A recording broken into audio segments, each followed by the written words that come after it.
ქართული ოცნების არსებობაში რას ხედავთ, რომ შეიცვალა ისეთი, რომელიც მათ მისცემდა ერთ ადგილს, რომ აღარ იყვნენ ვიღაცის პოლიტიკური ხელის ბიჭები და რასაც ეტყვიან, ის არ გააკეთონ. რაზე დაგვეტყო ქვეყანას? გავძლიერდით, გავამდიდრდით, ვინმე ახალი პარტნიორები საგარეო იმაში დაგვემატა.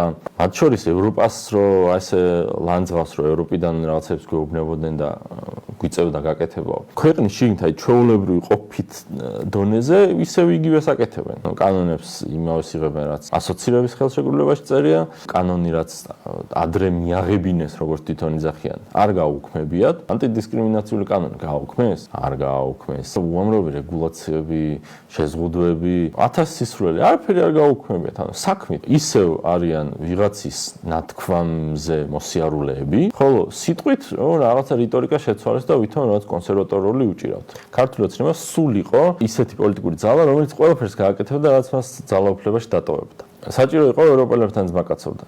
იძმაკაცებდა ამერიკელებთან, იძმაკაცებდა. ლომჯარეს დანიშნა იყო საჭირო, დანიშნავდა. ეხლა უბრალოდ ამ რუსეთ-უკრაინის ომის ამბავში წარმოიდგინეს, რომ შეიძლება რუსეთისკენ გადახრილიყო დასწორის პინა, რეგიონში ყოფილიყო რუსეთი დომინანტი და რაღაცა ნაცვლად ბრიუსელში ყურებისა შეიძლება ეხლა მოსკოვში იყურებიან. ხვალ რომ ისევ დაჭირდეთ, რომ ევროპა იყოს მათი ძალაუფლებაში დარჩენის გარანტი, ლომჯარეზე უფრო ევროპელები გახდებიან.